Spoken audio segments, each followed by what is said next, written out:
Bengaluru rave party Tollywood ఇండస్ట్రీలో సంచలనం రేపుతోంది. పలువురు టాలీవుడ్ ప్రముఖులు హాజరవ్వడం హాట్ టాపిక్ గా మారింది. నటి హేమ, హీరో శ్రీకాంత్ల పేర్లు ప్రముఖంగా వినిపిస్తున్నాయి. ఈ రేవ్ పార్టీలో తాను లేనంటూ నటి హేమ స్వయంగా వెల్లడించింది. అది ఆమె ఉన్నట్టు అక్కడి పోలీసులు ఫోటో విడుదల చేశారు.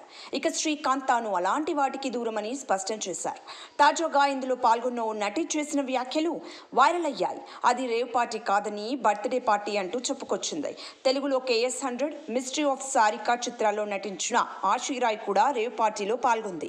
దీనిపై ఆమె స్పందిస్తూ, బెంగళూరులో బర్త్డే పార్టీ అని వెళ్ళా, లోపల ఏం జరుగుతుందో అక్కడ ఏముందనేది తనకు తెలియదంటూ వీడియో ద్వారా చెప్పుకొచ్చింది.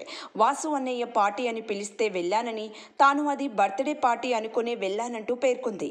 తాను ఒక ఆడపిల్లనని, అది గుర్తించి తనకు అందరూ సపోర్ట్ చేయాలని కోరింది.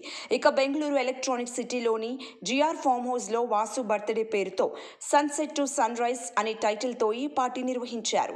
ఈ రేవ్ పార్టీలో దక్షిణాది చిత్ర పరిశ్రమలకు చెందిన పలువురు సినీ నటులతో పాటు వ్యాపార, రాజకీయ ప్రముఖులు పాల్గొన్నారు. పోలీసుల సమాచారం ప్రకారం ఈ రేవ్ పార్టీలో దాదాపు 150 మంది వరకు పాల్గొన్నట్టు సమాచారం.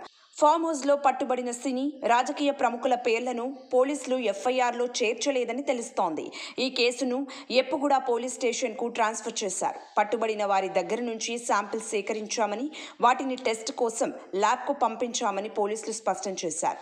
నివేదికలు వచ్చిన తర్వాత డ్రగ్స్ కొనుగోలుదారుల ప్రత్యేక చట్టం ద్వారా చర్యలు తీసుకుంటామని బెంగళూరు పోలీస్ కమిషనర్ దయానంద్ పేర్కొన్నారు. GR ఫామ్ హౌస్లో వాసు బర్త్డే పేరుతో ఈ పార్టీ నిర్వహించారు. ఈ పార్టీలో నిషేధిత డ్రగ్స్ ను గుర్తించారు. ఇప్పుడు ఇది సంచలనంగా మారింది.